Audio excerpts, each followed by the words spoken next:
નમસ્કાર મિત્રો, સ્વાગત છે આપ બધાનું. આજે આપણે જે ચર્ચા કરવાના છીએ તેની હું તમને ટૂંકમાં માહિતી આપું તો આપણે આજે માણસોના અંગત જીવનમાં થતી સમસ્યાઓ વિશે વાત કરીશું.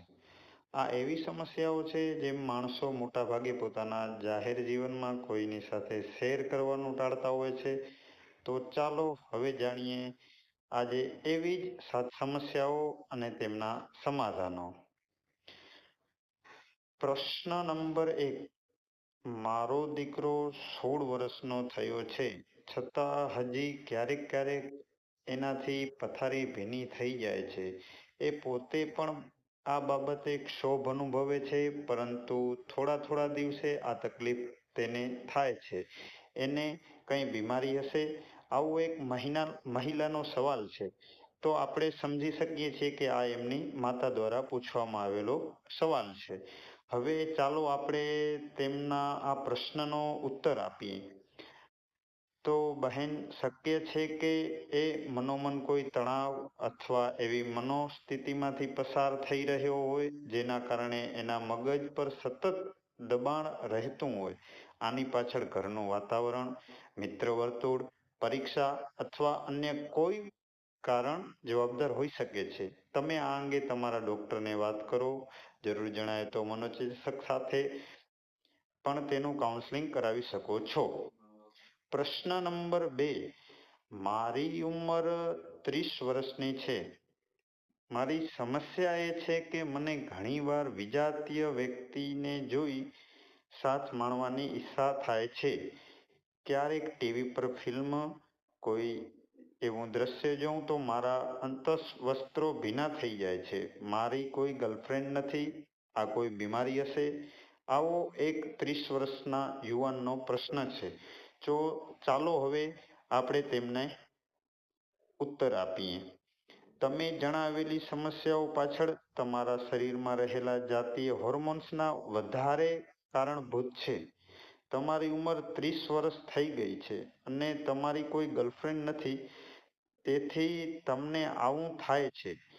એવું આ ઉંમરે શરીરમાં જાતીય હોર્મોન્સના સ્ત્રાવનું પ્રમાણ થોડું વધારે હોય છે અને આવા સંજોગોમાં જ્યારે અન્ય કોઈ રીતે શરીરને ઈચ્છા પૂરતી ન થાય ત્યારે અંતઃસ્ત્રાવો ભીના થઈ જવા અથવા વિજાતીય વ્યક્તિ પ્રત્યે શારીરિક આકર્ષણ જાગવું જેવા લક્ષણો જણાય છે. આ કંઈ બીમારી નથી, માટે ચિંતા ન કરો અને તમારી સમસ્યાનો ઉકેલ લાવવા માટે તમારા માતા પિતાને કહો કે તમારા માટે કોઈ યોગ્ય પાત્ર શોધે અને તેમની સાથે તમારા લગ્ન કરાવે.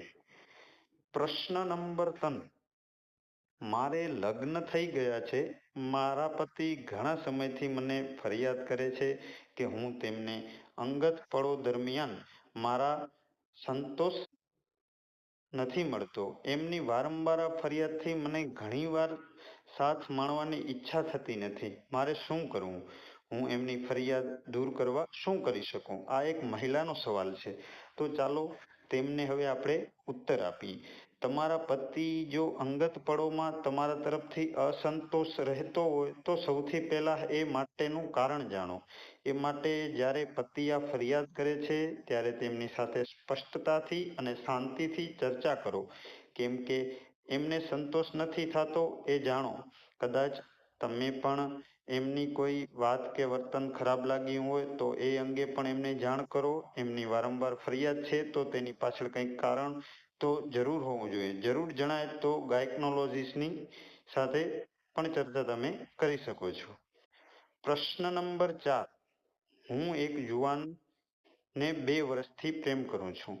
અમે આ દરમિયાન અનેક વાર નિકટ સંબંધો માણ્યો છે. અમે છેલ્લે જ્યારે સાથે મળ્યા ત્યારે પછી મને માસિક સ્ત્રાવ નહોતો આવ્યો, પરંતુ તેના પછી મહિનાથી ફરી માસિક શરૂ થઈ ગયું. આમ થવાનું શું કારણ? શું મને ગર્ભ રહ્યો હશે અને તેનો નિકાલ કુદરતી રીતે થઈ ગયો હશે? આવો એક કુંવારી યુવતીનો પ્રશ્ન છે. તો ચાલો હવે તેમનો ઉત્તર જાણીએ. તમે સૌપ્રથમ તો લગ્ન પહેલા આ રીતે પ્રેમી સાથે નિકટતા કેળવવી તે યોગ્ય ન કહેવાય. પરંતુ હવેની પેઢી આ બાબતે ખાસ મહત્વ આપતી નથી. તમારા જણાવ્યા મુજબ તમે છેલ્લે સાથ માણ્યો છે તે પછીના મહિને માસિક સ્ત્રાવ ન આવ્યો અને બીજા મહિને ફરીથી માસિક સ્ત્રાવ આવવાનું શરૂ થયું. તો આમાં મારી સમસ્યાનો ચોક્કસ સમયગાળો જાણી શકાતો નથી. આથી ચોક્કસપણે કહી શકાય નહીં. તમે ગાયક્નોલોજીસ્ટનો સંપર્ક સાધી તેમને આ અંગે વાત કરો.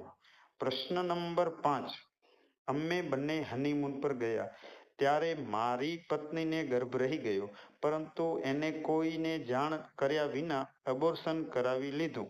હવે છેલ્લા 3 વર્ષથી અમે સંતાન પ્રાપ્તિ માટે પ્રયત્ન કરીએ છીએ, પરંતુ સંતોષજનક પરિણામ મળતું નથી. અમારે શું કરવું જોઈએ? તો ચાલો એમના પ્રશ્ન વિશે જાણીએ અને ઉત્તર આપવાનો પ્રયાસ કરીએ. ત્યારે તમારા પ્રશ્ન મુજબ તમારી પત્નીને ઘરમાં કોઈને જાણ કર્યા વિના અબોર્શન કરાવી લીધું એ થોડું વધારે પડતું કહેવાય, પણ જે થઈ ગયું તે થઈ ગયું. હવે તમે 3 વર્ષથી પ્રયત્ન કરતા હોવા છતાં કોઈ સંતોષકારક જવાબ પરિણામ પ્રાપ્ત નથી થતું, તો તમારા પત્નીને જે ડૉક્ટર પાસે અબોર્શન કરાવ્યું હોય તેમને મળો અને તેમની સાથે નિદાન કરો. બનવા યોગ કે અબોર્શન કરાવવાના લીધે તમારા પત્નીના ગર્ભાશયમાં કંઈ તકલીફ થઈ હોય અથવા અન્ય કોઈ કારણ હોય, તમે એમની પાસે નિદાન કરાવો તો સારું રહેશે. કેમ કે તેમણે અબોર્શન કર્યું છે તો તેમનો વધારે ખ્યાલ હશે. પ્રશ્ન નંબર 6. મારી દીકરી 17 વર્ષની છે. એમની વય કરતાં તેનો શારીરિક વિકાસ વધારે પડતો થયો છે. એ ઉંમર કરતાં મોટી દેખાય છે. મને ચિંતા થાય છે એના આ રીતના શારીરિક વિકાસના કારણે ખરેખર એમની ઉંમર લગ્ન કરવા યોગ્ય થશે ત્યારે તે વધારે મોટી દેખાશે, તો એના માટે યોગ્ય પાત્ર મળશે ખરું? શું કરવું? આવો એક મહિલાનો સવાલ છે. તો ચાલો તેમનો પણ આપણે ઉત્તર આપીએ. તમારી દીકરીના શરીરમાં હોર્મોન્સ વહેલા સક્રિય થઈ ગયા હોવા જોઈએ. આથી એની ઉંમર કરતાં મોટી દેખાય છે, પરંતુ આ અંગે ચિંતા કરવાની જરૂર નથી. અમુક ઉંમર પછી હોર્મોન્સ સ્ત્રાવ થતો હોય છે, પણ તેની શારીરિક વિકાસ વધારે થતો નથી. એ અત્યારે જેવી દેખાય છે એવી જ દેખાશે, માટે ચિંતા ન કરો.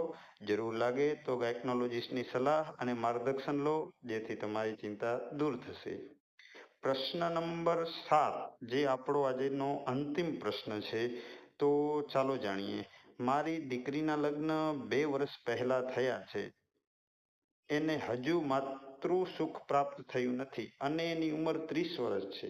આજકાલનો મેનોપોઝ વહેલો શરૂ થયો હોય છે. મને ચિંતા થાય છે કે તે માતૃત્વ પ્રાપ્ત કરી શકશે કે નહીં. આવો એક મહિલાનો સવાલ છે.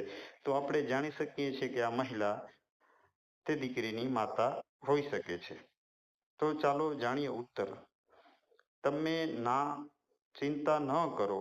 હા, તમારી એ વાત સાચી છે કે આજકાલના યુવતીઓમાં મેનોપોઝ વહેલો શરૂ થઈ જાય છે, પરંતુ હજુ તો એની ઉંમર 30 વર્ષ છે. એની પાસે હજુ સમય છે, જે દરમિયાન એ માતૃત્વ ધારણ કરી શકે એમ છે. આથી અત્યારથી જ નિરાશ થઈ જવાની જરૂર નથી. હજી તો દીકરીના લગ્નને 2 વર્ષ જ થયા છે. ઘણા દંપતી 5 વર્ષ સુધી સંતાન સુખ પ્રાપ્ત નથી કરી શકતા, છતાં ધીરજ નથી ગુમાવતા. માટે તમે પણ ધીરજ રાખો.